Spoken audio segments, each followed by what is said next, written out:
Labas rytas.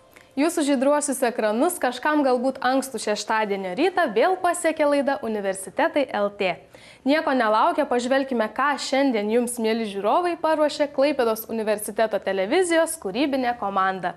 Šiandien laidoje matysite Lietuvos valstybės atkūrimo dienos minėjimą Klaipėdos universitete. Papasakosime, kaip organizacija Fox universitetai padeda įgyvendinti norinčių studijuoti užsienyje svajones. Su Klaipėdos universiteto profesoriumi Stasiu Vaitekūnu kalbėsimės apie vasario 16-osios aktą. O dabar kviečiame išklausyti keletą svarbiausių akademinių naujienų.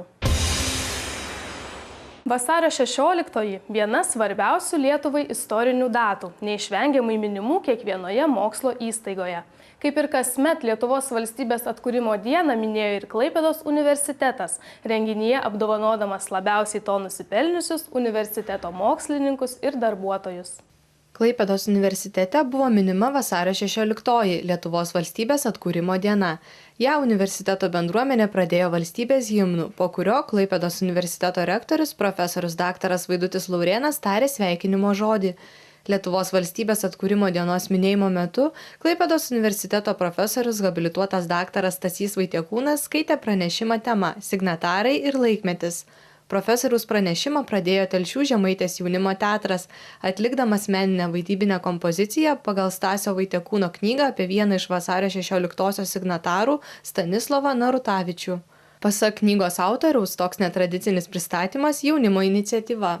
Visi ieško kažko tokio patrauklesnio, o ta idėja kilo iš tikrųjų Telšių Žemaitės jaunimo teatrui. Čia ne man, aš kadangi pirmą kartą pristatinėjau Telšiuose, jie tik paklausė, ar jie gali naudotis tos knygos tekstai pristatant ir ar aš sutiksiu su tuo. Aš žinoma sutikau, bet kai aš pamačiau, kaip jie pristato gražiai, tai aš pagalvojau, yra fantastika. Knygos Stanislovas Narutavičius signataras ir jo laikai idėja gimė šviesaus atminimo Klaipėdos universiteto garbės daktaro Bronislovo Lubio iniciatyva. Būtent jis norėjo įamžinti abu brolius Narutavičius reikšmingus Lietuvos ir Lenkijos istorijoje. Stasio Vaitekūno knygoje ši idėja iš dalies yra įgyvendinama. Narutavičius yra iš tų signatarų, kuris, kaip ir Justinas Staugaitis, apie kurį taip pat rašiau, yra labiausiai primirštas Lietuvoje. Ir tai man buvo tokia privilegija, graži privilegija jį pristatyti vėl visuomeniai, kadangi apie jį mažiausiai buvo žinoma. Tradiciškai vasario 16-osios minėjimo renginyje nusipelniusiems Klaipėdos universiteto darbuotojams buvo įteiktos premijos ir padėkos už praėjusių metų darbus. Šiemet premijų skaičius išaugo. Universiteto darbuotojai buvo apdovanoti net 6 premijomis skirtingose mokslo srityse. Premiją menų srityje pelnė Klaipėdos universiteto sportinių šokių kolektyvo Žuvėdra trenerė profesorė Ona Skaistutė Izdelevičienė. Docentė daktarė Loreta Kelpšaitė buvo įvertinta fizinių mokslų srityje, o medicinos moksluose pasižymėjo profesorius daktaras Mindaugas Žilys. Technologijos mokslų srityje įvertinta profesorė daktarė Eleonora Guseinovienė, humanitariniuose moksluose daktaras Vykintas Vaitkevičius, o socialiniuose docentas daktaras Liutauras Kraniauskas. Renginio metu buvo įteiktos padėkos ir kitiems Klaipėdos universiteto darbuotojams už jų iniciatyvas, novatoriškas idėjas, tarptautinių ryšių palaikymą ir kantrų darbą universitete. Jau 6 metus Klaipėdoje veikianti organizacija Fox universitetai tiesia pagalbos ranką besirenkantiems studijas užsienio aukštojo mokslo įstaigose. Su kokiais iššūkiais būsimiems studentams padeda susidoroti ši organizacija? Kaip ji veikia? Į šiuos klausimus pabandysime atsakyti reportaže. Svajojate apie studijas kitoje valstybėje? Nežinote, kaip to pasiekti? Pasiruošusiems save išbandyti užsienio aukštojo mokslo įstaigose visuomet padės organizacija Fox universitetai. Ši organizacija prieš 4 metus tapusi tarptautinės asociacijos Dream Foundation atstovais Lietuvoje, atstovaudama virš 50 užsienio universitetų, bakalauro ir magistrantūros pakopų studijas siūlo daugiau nei 19 valstybių. Didžioji Britanijoje, ar ne, tai mes turim tokius universitetus kaip University of Surrey, kuris yra top 10 UK universitetų, tada University of Glamorgan, Arts College, kad būtų tiesiog įvairovė. Tada, tarkim, tokia Danija, tikrai daugam girdėtas Teko, tai yra mados universitetas, vienas garsiausių Skandinavijoje netgi. Toliau yra Aarhus universitetas pasaulinėme reitinge, jis taip pat yra University of Southern Denmark, toliau yra Olandijoje įvairių universitetų. Per 6 metus organizacija Fox universitetai padėjo įstoti 2000 studentų. Šios organizacijos pagalbos dėka į užsienio universitetus įstoja net 80% visų stojančiųjų. Norintiems bendradarbiauti su organizacija Fox universitetai, tai reikia apsilankyti internetinėje svetainėje www.fox.lt, užpildyti stojimo anketą ir išlaikyti anglų kalbos egzaminą. Mes kviečiam į gyvas konsultacijas, kad išsiaiškinti iš ties, ko žmogus nori, ką gali studijuoti, kad padėti netgi pačios specialybės pasirinkime. Tada žiūrim, kokią šalį jis nori ir gali važiuoti, toliau pati specialybė ir jau visi stojimo proceso tiesiog dalykai. Anketos pildymas, kaip ten motyvacinio laiško rašymas irgi padedam parašyti. Realiai konsultuojam visais įmanomais klausimais. Kadangi iki kovo 10 dienos vyksta stojimai į Danijos, Olandijos ir Didžiosios Britanijos universitetus, Fox universitetai į juos organizuoja apžvalgines ekskursijas. Sausio pabaigoje linksmasis Fox autobusas lankėsi Danijos universitetuose. Kovo pabaigoje jis planuoja keliauti į Olandijos, o balandį į Anglijos aukštojo mokslo įstaigas. Organizuojam įvairius susitikimus, keliones, pažiūrėti, kaip iš ties atrodo. Nes mes esantis čia galim sakyti vieną, o vaikai gali įsivaizduoti kažką kitą. Ir kai jie nuvažiuoja ten, pabendrauja su universiteto žmonėm, su studentais, kurie ten studijuoja, pamato miestelį, gal netgi kokios darbo galimybės, jiem visai kitaip viskas atrodo. Bene visiems stojantiems į užsienio universitetus didžiausia baimė kelia finansai. Pasak Fox universitetai vadovės Ritos Šakinytės Petrovės, kai kuriuose šalyse mokslas yra visiškai nemokamas, o važiuojant studijuoti į kitas aukštojo mokslo įstaigas yra suteikiama stipendija. Nemokamos studijos yra Švedijoje ir Danijoje. Vienareikšmiškai išvažiavę Lietuvos studentai nemoka už mokslą. Mokamos studijos yra Olandijoje, bet žmonės gali gauti 500 eurų stipendiją, jeigu jie dirba 6 valandas per savaitę ir jeigu tėvai neuždirba daugiau negu 110 000 litų per metus.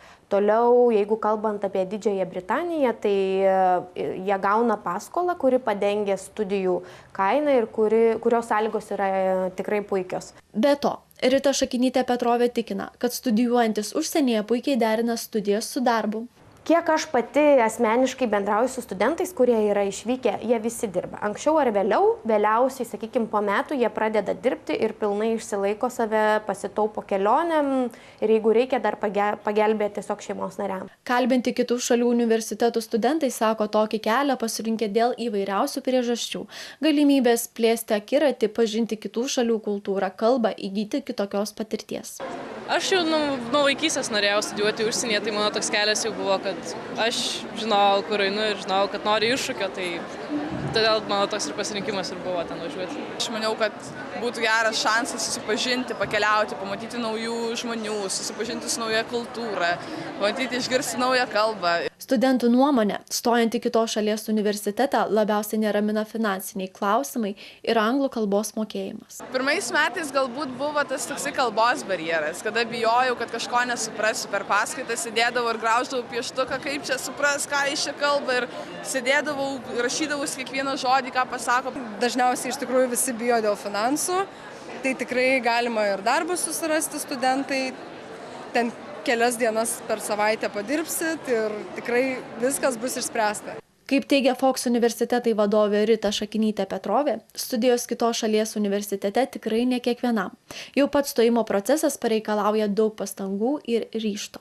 Tai yra žmogui, kuris nori daugiau, kuris nori išvažiuoti, pamatyti platų į pasaulį, pasisemti kiek įmanoma daugiau patirties, susirasti kuo daugiau kontaktų, grįžti čia ir kurti geresnę Lietuvą. Vyriausybė patvirtino valstybės finansavimą 2013 m. pirmakursių studijoms pagal studijų sritis.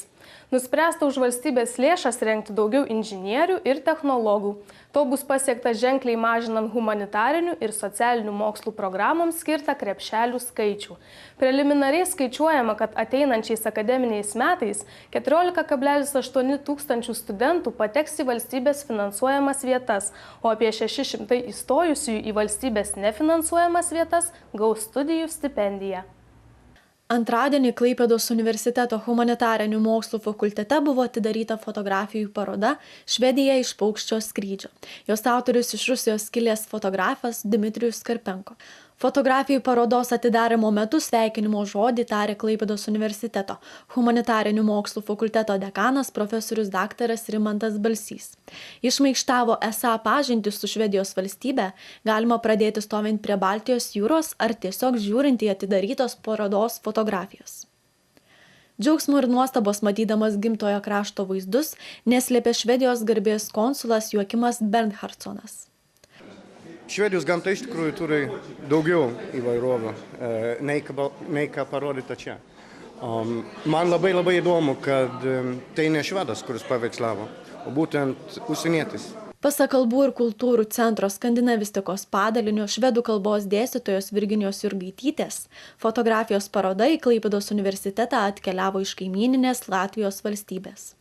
Paroda visus metus jau buvo demonstruota Latvijoje, per Švedijos ambasadą Latvijoje, Rygoje. Ir mums teko garbė Klaipėdos universitetui, Švedijos ambasadai Vilniuje pasiūlius priimti šią parodą. Visi norintys pasigrožėti fotografijomis tai padaryti galės iki kovo pabaigos. Vakarų ekspresas. Vienintelis tikrai klaipėdietiškas.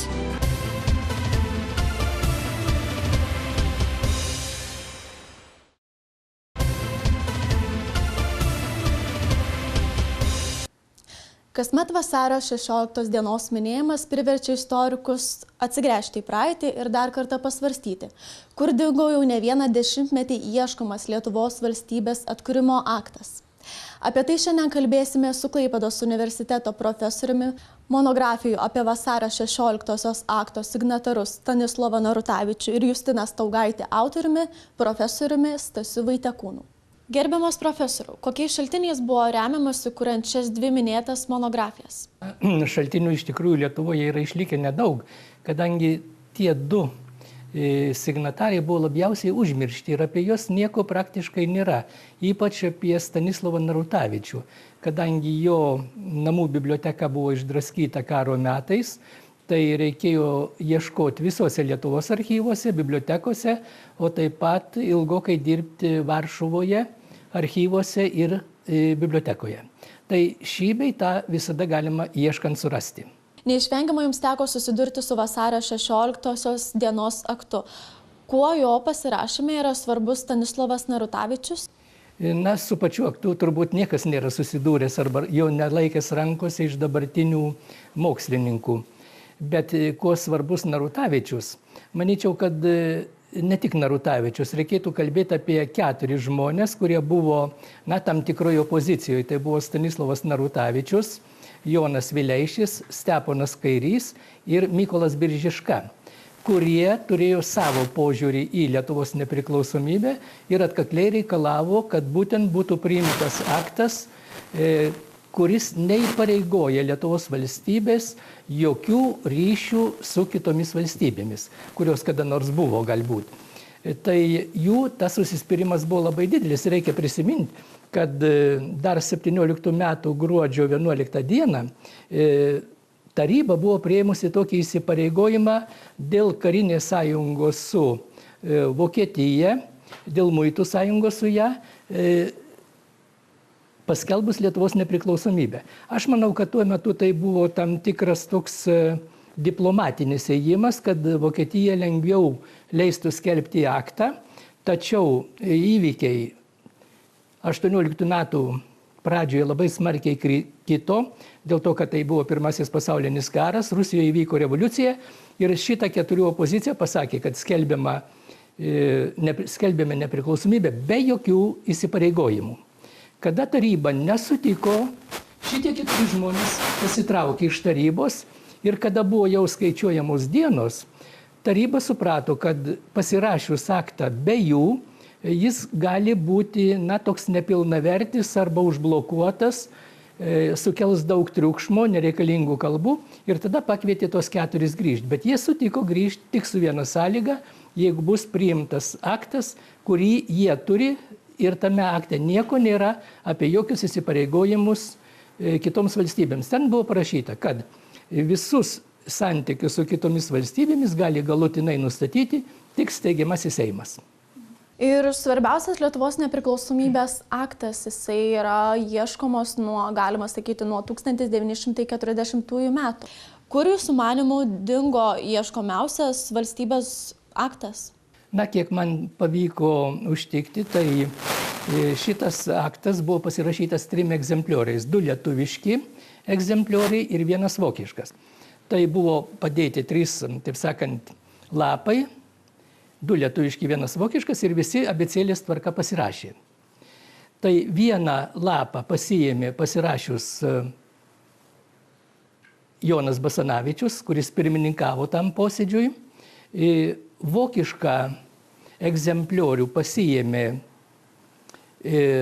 Smetona, kuris perdavė Šauliui, kad Šaulys atiduotų vokiečių okupaciniai valdžiai. 3 egzempliorius buvo paliktas darbui ir kada jau įsikėlė į Kauną Lietuvos vyriausybės tarybą, tai tas egzempliorius buvo paimtas ir nuo jo buvo padaryta kopija. Galvojama, kiek man teko sutikti, kad originalą artėjant sovietiniai okupacijai visus dokumentus iš prezidentūros sukrovė į gražias dėžes ir išvežė galbūt per Klaipėdą, bet tikriausiai per Rygą, kadangi Klaipėda buvo okupuota vokiečių, per Rygą išvežė į Švediją ir ten iškrovė tas dėžes. Jos turėjo keliauti į Ameriką, bet jos nenukeliavo, o ir liko Švedijoje. Tai aš manau, kad gali būti tas egzempliorius likęs Švedijoje ir patekęs arba į kolekcionierių rankas, arba į kokį nors archyvą, kur dar nesurastas guli. Galėjo būti ir tai, kad po okupacijos, sovietų okupacijos, kadangi švedai pripažino tą okupaciją, galėjo būti, kad jie atidavė ir Sovietų sąjungai netgi. Tai spėliot galima daug, bet aš sakyčiau, kad mes per daug dėmesį kreipiam tam lietuviškui egzemplioriui, originalui, bet visiškai pamirštame, kad tas tekstas pasirašytas vokiečių kalba buvo įteiktas vokiečiams. Žinant, kad vokiečiai yra didžiuliai pedantai, aš galvoju, kad jis yra tikrai kur nors Vokietijos užsienio reikalų ministerijos archyvose. Grįžtant prie jūsų parašytų monografijų, su kokiomis asmenybėmis teko jums tiesiog susidurti, bendrauti? Matot, šitie žmonės jau senai mirė ir jie bendramžių jau nebeturi. Tai daugiausia tai yra rašytinė medžiaga. Tai yra prisiminimai, nuotrupos laikraščiuose, kad ir nedidelis straipsneliai, kurie šiandien turi iš tikrųjų aukso vertę, nors tai galėjo būti ir gana populiarūs straipsniai, bet yra išlikę Lietuvos tarybos stenogramos. Ir va šitose stenogramose yra užfiksuota beveik kiekvienas pasisakymas. Aš sakau beveik, kadangi iš tikrųjų ir daugelis tarybos narių skundėsi, kad jų kalbos yra nefiksuojamos. Kasmet pasigirsta žinių apie vasario 16-osios akto buvimo vietą. Ką manote apie politologo Raimundo Lopatos pareiškimą, kad vasario 16-osios dublikatą saugo Antano Smetonos giminės? Aš nežinau, ar jis kalba apie originalą, aš irgi skaičiau tą straipsnį, ar apie originalą, ar apie dublikatą. Dublikatas tai yra kopija, o ne kas nors kitas. Kopija iš tikrųjų buvo padaryta. Ta kopija tikriausiai gali būti kur nors klaidžioje. Bet mes kalbam apie originalą. Kokiais dokumentais arba šaltiniais rėmėsi politologas profesorius Lopata, aš negaliu pasakyti, aš tokių nežinau, nesutikau. Ir dar kartą kartoju, esmė ne tame, ar jis rastas ar ne. Esmė tame, kad tą dokumentą pripažino visos pasaulio valstybės ir pripažino Lietuvą kaip nepriklausoma valstybė. Tai čia yra svarbiausia. Mums tas dokumentas yra svarbus tik kaip nacionalinė vertybė, kad galėtume pasidėti muziejų ir iš tikrųjų pasižiūrėti. Jis yra brangus dokumentas. Taigi dėkoju Jums už pokalbį ir ačiū žiūrėjusiems. Kauno technologijų universitete praėjusią savaitę praūžė jau kasmetiniu tapęs renginys Ingenium 2013. Renginio metu studentai atlikdami įvairias užduotis kartu su įmonių ir universitetų atstovais turėjo galimybę parodyti savo turimus sugebėjimus ir žinias.